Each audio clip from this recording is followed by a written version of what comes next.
जय यीशु की। फिर एक बार प्रभु का वचन को सुनने के लिए जब मैं आप लोगों को स्वागत कर रहा हूं, मैं बहुत आनंद और खुशी महसूस कर रहा हूं, क्योंकि मेरे लिए सौभाग्य की बात है कि मैं आपको वचन सुना रहा हूं और आप ईश्वर का वचन सुन रहे हैं। ईश्वर का वचन जो हमें अनंत जीवन की ओर ले चलता है। ईश्वर के वचन के बगैर हम जी नहीं सकते हैं। ईश्वर का वचन हमारे जीवन को अर्थदायक बनाता है, प्रभावशाली बनाता है। इसलिए इस प्रभावशाली, अर्थदायक, जीवंत वचनों को इस वक्त हम सुने। और आज के दिन में मैं एक सवाल लेकर आया हूँ, एक सवाल जो सामान्य रूप से हम ईश्वर से करते हैं, क्या ईश्वर मुझसे प्यार करता है या नहीं करता है।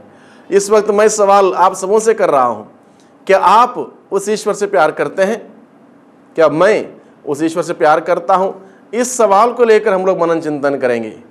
हम लोग पढ़ते हैं यूहन्ना का सुसमाचार अध्याय 14 पद संख्या 15 में प्रभु यीशु ने एक महत्वपूर्ण बात बताई है। और बात यह है, प्रभु कहता है, यदि तुम मुझे प्यार करोगे तो मेरी आज्ञाओं का पालन करोगे। हम लोग अक्सर कहते हैं आई लव गॉड, मैं ईश्वर से बहुत प्यार करता हूँ, बहुत प्यार करता हूँ, बहुत प्यार करता हूँ।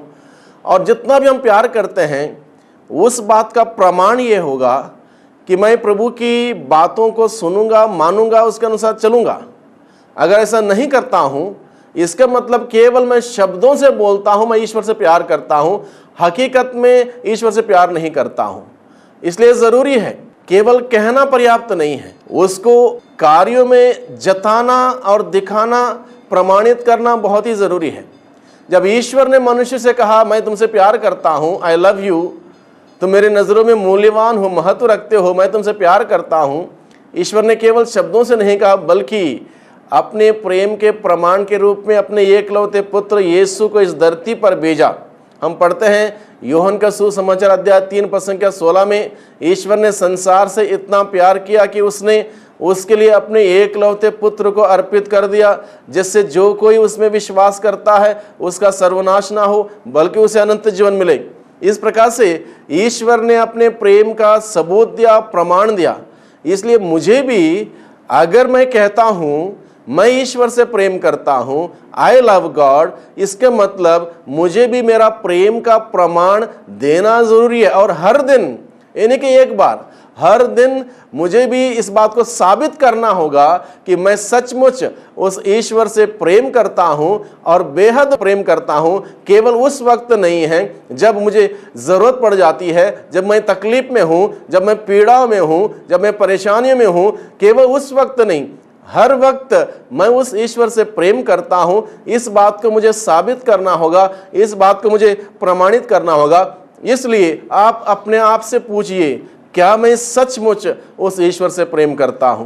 क्या मैं सचमुच उस ईश्वर से प्रेम करता हूं? ये सवाल आप अपने आप से पूछिए और इस सवाल को लेकर जीवन बिताइए। हर दिन इस सवाल को लेकर हमें जीना होगा। और जब हम हर दिन इस सवाल को लेकर जिएंगे, निश्चित रूप से हम इस बात को प्रमाणित कर पाएंगे कि मैं सचमुच उस ईश्वर से प्रेम करता हूं। केवल शब्दों से नहीं, केवल बातों से नहीं, बल्कि कार्यों के द्वारा इस बात को मैं आजमाते हुए, इस बात को प्रमाणित करते हुए उस ईश्वर से प्रेम करता हूं। इसलिए प्रभु कहता है मत्ती का सुसमाचार अध्याय 7 पद संख्या 21 में प्रभु कहता है, जो लोग प्रभु प्रभु कहकर मुझे पुकारते हैं उनमें से सबके सब स्वर्ग राज्य में प्रवेश नहीं करेंगे, बल्कि जो मेरे स्वर्गीय पिता की इच्छा पूरी करता है वही स्वर्ग राज में प्रवेश करेगा। यानी कि प्रभु प्रभु कहकर पुकारना बहुत आसान है, हम हर कोई कर सकते हैं, हर वक्त कर सकते हैं, हर दिन कर सकते हैं। लेकिन क्या मैं उस ईश्वर की इच्छा को पूरी करते हुए जीता हूं? यह है मेरा प्रेम।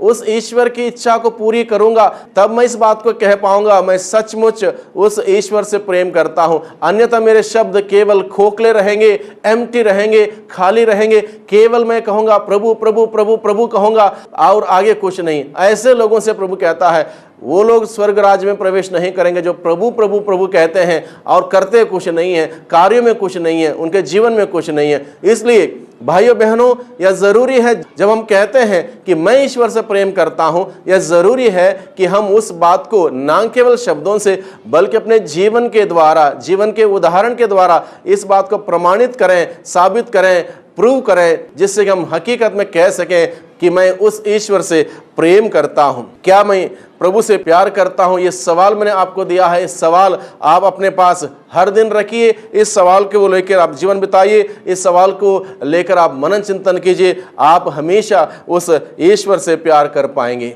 यूहन्ना का पहला पत्र अध्याय 3 पद संख्या 23 में लिखा है, और उसकी आज्ञा यह है कि हम उसके पुत्र ईसा मसीह के नाम में विश्वास करें और एक दूसरे को प्यार करें, जैसा कि मसीह ने हमें आदेश दिया है।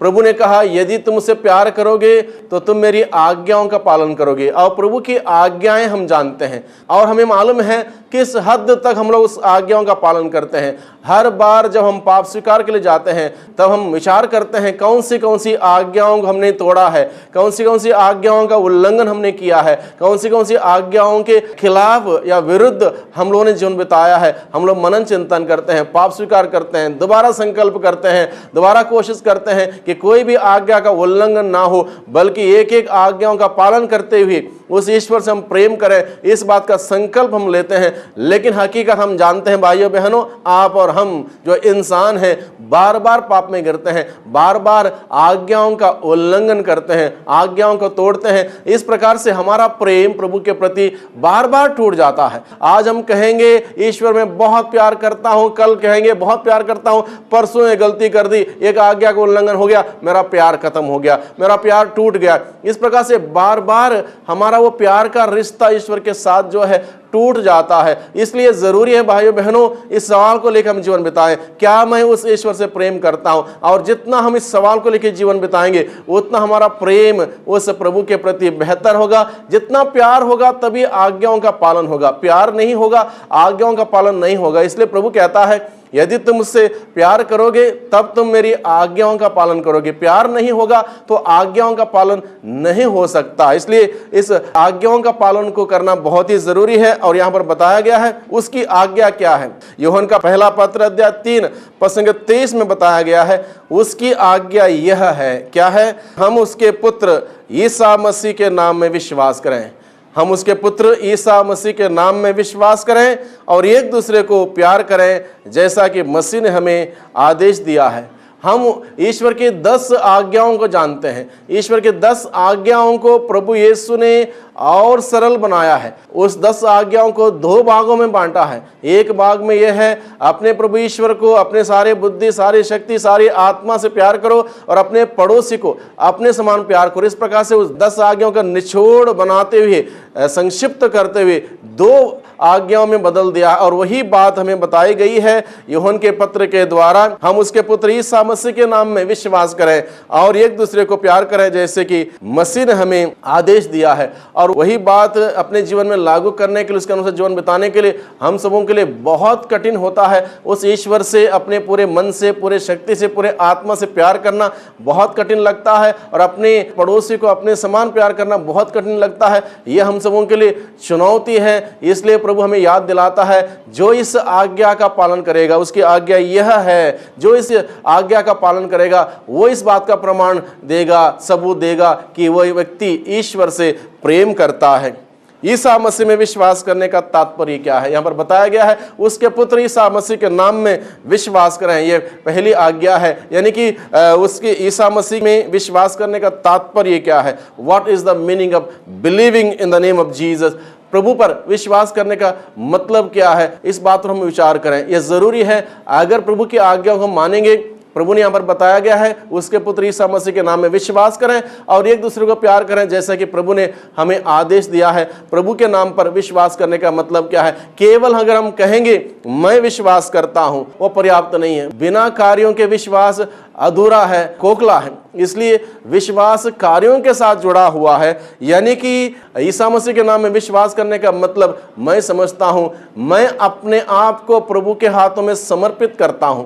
जो कुछ भी मैं हूं, मैं अपने आप को प्रभु के हाथों में देता हूं। अगर मेरे अंदर खूबियां हैं, प्रभु के हाथों में धन्यवाद के साथ समर्पित करता हूं। अगर मेरे अंदर कमियां हैं, कमजोरियां हैं, पाप है, मैं पश्चाताप के साथ प्रभु के हाथों में समर्पित करता हूं। इस प्रकार से विश्वास करने का तात्पर्य, मैं इस प्रकार से इस बात को समझता हूं, जो व्यक्ति पश्चाताप के साथ अपने आप को दीनहीन बनकर प्रभु के हाथों में दे देता है, समर्पित करता है, वो है विश्वास। यानी कि समर्पित करना, निछावर कर देना प्रभु के हाथों में। इस प्रकार से अगर हम करेंगे, हम कह सकते हैं हम प्रभु यीशु में विश्वास करते हैं। केवल मैं विश्वास करता हूं वो पर्याप्त नहीं है, बल्कि विश्वास के द्वारा मेरा जीवन बदलना चाहिए। मेरा जीवन यीशु के जीवन के अनुसार होना चाहिए, यीशु के आदेश के अनुसार होना चाहिए। अगर मेरा जीवन यीशु के आदेश के अनुसार होगा, यीशु के वचन के अनुसार होगा, ईश्वर के वचन के अनुसार होगा, तब मैं कह सकूंगा मैं उसके पुत्र ईसा मसीह में विश्वास करता हूं। अगर इस प्रकार से मेरा जीवन नहीं है, बाइबल के अनुसार मेरा जीवन नहीं है, ईश्वर के आदेश के अनुसार मेरा जीवन नहीं है,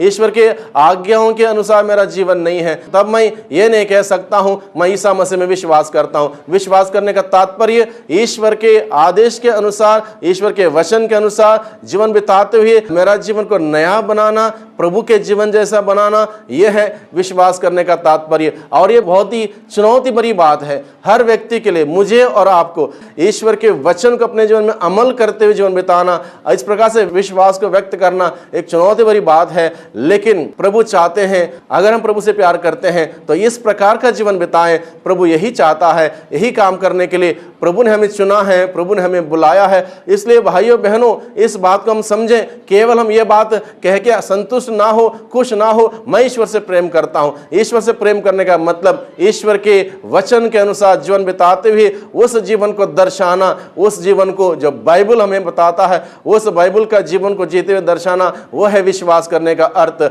और जब मैं इस प्रकार से जीवन बिताऊंगा, मैं निश्चित रूप से एक दूसरे से प्यार कर पाऊंगा, मेरे पड़ोसी को मेरे समान प्यार कर पाऊंगा, क्योंकि तब मेरे अंदर वो ताकत, वो क्षमता, वो खूबी मुझे मिल जाएगी जब मैं ईश्वर के वचन के अनुसार जीवन बिताऊंगा। इसलिए भाइयों बहनों, इस बात को जैसे हम सुन रहे हैं, उस बात को हम अपने दिल में संजोए रखें, उस बातों पर हम मनन चिंतन करें और उन बातों के अनुसार जीवन बिताने का प्रयास करें। केवल मैं विश्वास करता हूं इसलिए मैं बच जाऊंगा, इस धोखे में ना रहें। विश्वास के साथ साथ उस वचन का जीवन को, उस बाइबल के जीवन को, ईश्वर के आदेश के अनुसार जीवन को बिताना जरूरी होगा। तब मैं बच सकता हूं, तब मैं यीशु में विश्वास करने से अनंत जीवन प्राप्त कर सकता हूं। इसलिए हम इस बात के लिए, इस कार्य के लिए मेहनत करें। विश्वास हमेशा साबित करना पड़ता है, और साबित हमारे कार्यों के द्वारा, हमारे जीवन के द्वारा, हमारी बातों के द्वारा, हमारे व्यवहार के द्वारा, हमारे रहन सहन के द्वारा, पूरे व्यक्तित्व के द्वारा विश्वास को व्यक्त करना होता है, पूरे व्यक्तित्व के द्वारा विश्वास को प्रकट करना होता है। इसलिए जब मैं मेरे विश्वास को मेरे पर्सनालिटी के द्वारा व्यक्त करता हूं कि मैं यीशु का जीवन जी रहा हूं, वचन का जीवन जी रहा हूं, तब जाके मेरा विश्वास दृढ़ होगा, पक्का होगा, अटल होगा। अन्यथा केवल मैं कहूंगा कि मैं विश्वास करता हूं और मेरा जीवन उस वचन के अनुसार नहीं है, उससे भिन्न है, उससे अलग है, तो मेरा विश्वास करता हूं कहने से कोई अर्थ नहीं है। इस प्रकार से अगर मैं प्रभु से प्यार करता हूं, मुझे यीशु में विश्वास करना होगा, विश्वास का जीवन जीना होगा, तब ये बात साबित होगी कि मैं सचमुच ईश्वर से प्रेम करता हूं। यूहन्ना का पहला पत्र अध्याय 4 पद संख्या 20 में प्रभु का वचन इस प्रकार से कहता है, यदि कोई यह कहता है कि मैं ईश्वर को प्यार करता हूं और वह अपने भाई से बैर करता है तो वह झूठा है। यदि वह अपने भाई को जिसे वह देखता है प्यार नहीं करता, तो वह ईश्वर को जिसे उसने कभी नहीं देखा प्यार नहीं कर सकता। बहुत सुंदर बात यहाँ पर बताई गई है। यदि मैं कहता हूं कि मैं ईश्वर से प्रेम करता हूं और मैं अपने भाई से प्रेम नहीं कर पाता हूं, जिसको मैं देखता हूं, जिसके साथ रहता हूं, जिसके साथ काम करता हूं, जिसके साथ जाता हूं आता हूं, उससे प्रेम नहीं कर पा रहा हूं, और मैं दावा करता हूं या वादा करता हूं या घोषणा करता हूं कि मैं ईश्वर से प्रेम करता हूं, जिसको मैं देख नहीं पा रहा हूं, यानी कि यह बात सरासर झूठी हो सकती है।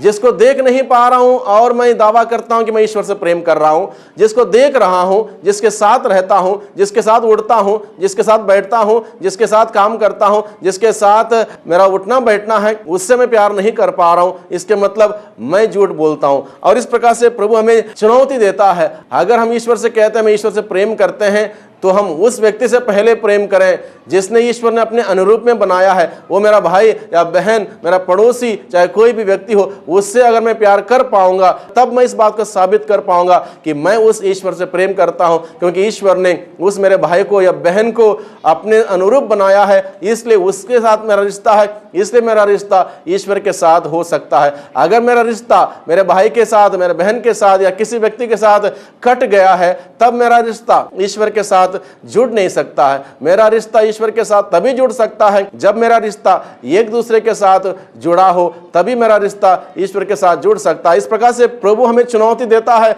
यदि तुम मुझसे प्यार करोगे तो तुम मेरी आज्ञाओं का पालन करोगे, और उसकी आज्ञा यह है, उसके पुत्र ईसा मसीह में विश्वास करें और अपने पड़ोसी को अपने समान प्यार करें। इसलिए एक दूसरे के साथ प्यार करते हुए हम अपने विश्वास को व्यक्त करें। इस प्रकार से हम अपने प्रेम को प्रभु के प्रति, जो हम बोलते हैं हम ईश्वर से प्रेम करते हैं, उस प्रेम को हम साबित करें। Hallelujah, hallelujah, hallelujah, hallelujah.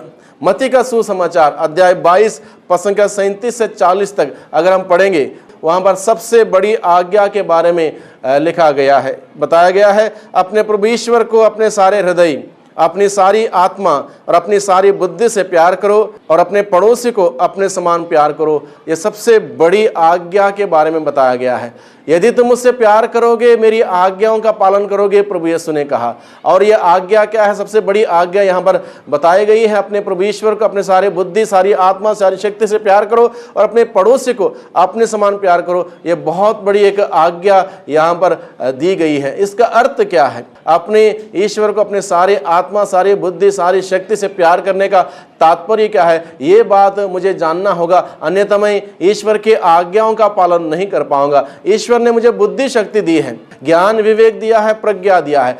इन सभी प्रकार ज्ञान की खूबियों को, बुद्धि शक्ति को, विवेक को मुझे ईश्वर का वचन सुनने के लिए, पढ़ने के लिए, सुनाने के लिए इस्तेमाल करना होगा। और ये ज्ञान या बुद्धि या शक्ति या विवेक या प्रज्ञा मैं ईश्वर की महिमा के लिए इस्तेमाल करता हूँ, तब मैं उस ईश्वर से अपना प्यार व्यक्त करता हूँ अपने सारे हृदय से, यानी कि पूरे आत्मा से, पूरे ताकत से, पूरे दिल से उस ईश्वर से प्यार करने की बात बताई गई है। अगर मैं उस ईश्वर से इस प्रकार से पूरे दिल से प्यार करता हूं, तब जाके मैं उस ईश्वर की आज्ञाओं का पालन करता हूं। अपनी सारी शक्ति से, बहुत प्रकार की शक्तियां ईश्वर ने हमें दी हैं, वो सारी शक्तियां हम ईश्वर की महिमा के लिए इस्तेमाल करने की जरूरत है। अगर मान लो आप गा सकते हैं, अच्छा गा सकते हैं, तो आप प्रभु की महिमा के लिए गीत गाइए। अगर आप बोल सकते हैं, प्रभु का वचन बोलिए, प्रभु का वचन सुनाइए। अगर आप दूसरों से प्यार कर सकते हैं, दूसरों को अच्छी बातें बता सकते हैं,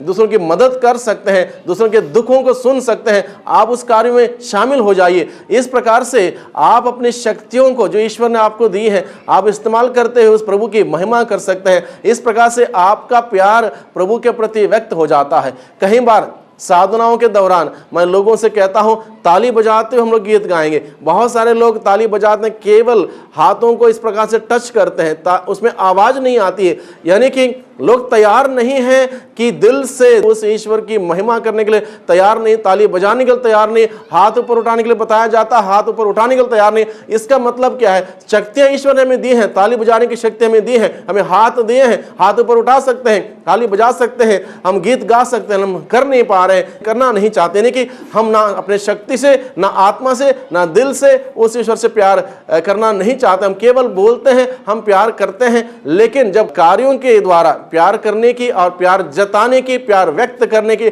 बारी आती है, हम वहां पर फेल हो जाते हैं। इसलिए भाइयों बहनों, छोटी छोटी बातें हैं जो मैं आपको बता रहा हूं, इन सभी बातों से हम सीखें।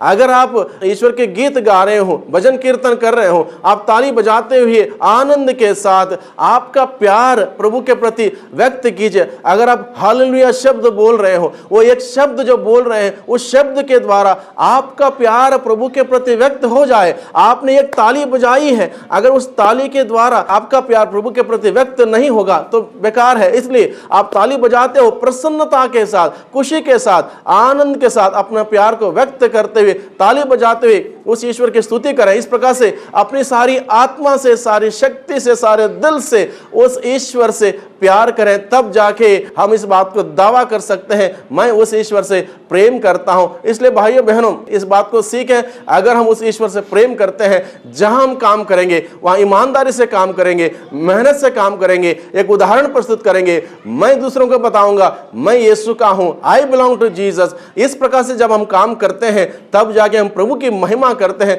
ये सारी शक्तियां प्रभु ने हमें दी हैं और इसका इस्तेमाल करें। इस प्रकार से हम उस प्रभु से अपना प्यार को व्यक्त कर सकते हैं और अपने पड़ोसी को अपने समान प्यार करने की बात बताई गई है। अगर मैं अपने पड़ोसी के प्रति अपना प्यार व्यक्त कर पाता हूं, तब जाके हम कह सकते हैं मैं ईश्वर से प्यार करता हूं। जिस प्रकार से वचन में बताया गया है, जो अपने भाई को, जिसको हम देखते हैं, उससे प्यार नहीं कर पा रहे हैं, तो ईश्वर को प्यार नहीं कर पाएंगे, क्योंकि ईश्वर को हम नहीं देखते हैं। जिसको देखते हैं उसमें उस ईश्वर को देखें, ईश्वर के रूप को देखें, ईश्वर के प्रतिरूप को देखें और उससे हम प्यार करें, तब जाके हम निश्चित रूप से कह सकते हैं हम उस ईश्वर से प्यार करते हैं। यूहन्ना का पहला पत्र अध्याय 3 पद संख्या 14, 15 और 16 में प्रभु का वचन कहता है, जो अपने भाई से प्यार नहीं करता वो हत्यारा है। यानी कि कितने कठोर बातों को बताया गया। देखो, यानी कि अपने पड़ोसी को, अपने भाई को, अपने बहन को जिसने ईश्वर ने अपने प्रतिरूप में बनाया है, उनसे प्यार करना हमारा परम कर्तव्य है। हम उनसे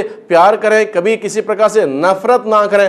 नफरत पूरा दुनिया के लोग करते हैं, जो अंधकार में हैं, जिनका प्रभु का प्रकाश नहीं मिला है। आपको और हमें प्रभु का प्रकाश मिला है। हम सभी प्रभु के प्रकाश में रहने के लिए, प्रभु के प्रकाश में जीने के लिए चुने गए हैं, बुलाए गए हैं। इसलिए मेरा जीवन दूसरों के लिए एक प्रकाश हो, दूसरों के लिए एक उदाहरण हो, दूसरों के सामने एक आदर्श हो। इसलिए भाइयों बहनों, हम अपने पड़ोसी को, अपने भाई को, अपने बहन को जिसने ईश्वर ने बनाया है, उनसे प्यार करते हुए हम प्रभु की गवाही बने, प्रभु के साक्षी बने।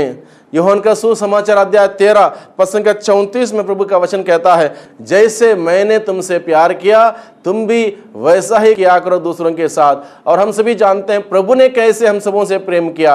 प्रभु ने अपने प्रेम को जताने के लिए इस प्रभु स्वर्गीय सिंहासन छोड़ के इस धरती पर आए। इस धरती पर मनुष्य का रूप धारण उन्होंने किया, दास बने, ताकि हम सभी जो शैतान के हाथों में पाप करते करते करते दास बन चुके थे, दास बने हुए हम सभी लोगों को छुड़ाने के लिए प्रभु स्वयं दास बनते हैं। और दास बन के उन्होंने हमारे पापों को अपने ऊपर ले लिया, पापों की सजा अपने ऊपर ले ली, हर प्रकार की निंदा, हर प्रकार के अपमान सहे, निंदाएं सही, हर प्रकार से उनको सताया गया, मारा गया, पीटा गया, घोड़ों से उनको मारा गया और घसीटा गया, भारी क्रूस उनके कंधों पर लादा गया, पाप का भारी क्रूस उन्होंने ढोया, कलवारी की वह लंबी यात्रा उन्होंने की और उस दौरान वो गिर गए, हर प्रकार के चोटें उनको लगी, हर प्रकार की तकलीफ उनको हुई और ये सब पाप की सजा उन्होंने अपने पर लेते हुए उस सजा को भोगा। और पाप का वेतन बाइबल हमें बताता है मृत्यु है। उस पाप के वेतन को उन्होंने ग्रहण किया, उस मृत्यु को उन्होंने स्वीकार किया और मृत्यु के बाद तीसरे दिन जी उठते हुए उस पाप को हराया, अंधकार को हराया, शैतान को हराया और हम सबों के लिए फिर एक बार नया जीवन का द्वार खोल दिया। इस प्रकार से उस ईश्वर ने अपने प्रेम को हमारे प्रति व्यक्त किया। इसलिए प्रभु हमें बताता है, जैसे मैंने तुमसे प्यार किया वैसे ही तुम भी एक दूसरे के साथ प्यार किया करो। यानी कि इसी प्रकार से प्रभु के प्रेम से प्रेरित होकर हम भी एक दूसरे से ऐसा प्रेम करें, यानी कि दूसरों की गलती को सुधारने के लिए हम प्रयास करें, कोशिश करें। अगर दूसरा व्यक्ति मुझे बताता, उसकी बात सुने, इस प्रकार से हम एक दूसरे को सहयोग देते हुए, सहारा देते हुए हम एक दूसरे के प्रति अपना प्रेम को व्यक्त करें। मत्ती का सुसमाचार अध्याय 5 पद संख्या 43 से 44 में हम पढ़ते हैं, अपने शत्रुओं से प्रेम करो। प्रभु बताता है अपने शत्रुओं से प्रेम करो। और ये प्रभु यीशु की अनोखी शिक्षा है। किसी ने भी कभी नहीं कहा अपने शत्रुओं से प्रेम करो, बल्कि प्रभु यीशु हमें सिखाता है अपने शत्रुओं से प्रेम करो, जो आपको सताते हैं उनके लिए प्रार्थना किया करो। इस प्रकार से प्रभु हमें बहुत सारी बातों को बताते हैं, एक चुनौती हमारे सामने रखते हैं। अगर मैं कहता हूं कि मैं उस यीशु से, उस ईश्वर से प्रेम करता हूं, तो मेरा फर्ज है मैं उसकी आज्ञाओं का, आदेशों का पालन करूं। और यह बहुत ही जरूरी है। इस प्रकार से मैं करूंगा तब जाके मैं अपना प्रेम को उस प्रभु के प्रति व्यक्त कर पाऊंगा। हम जानते हैं क्रूस 2 लकड़ी के टुकड़ों को जोड़ते हुए बनाया है, यानी कि वो सीधी लकड़ी मेरा और ईश्वर के प्रति मेरा रिश्ते को इंगित करती है।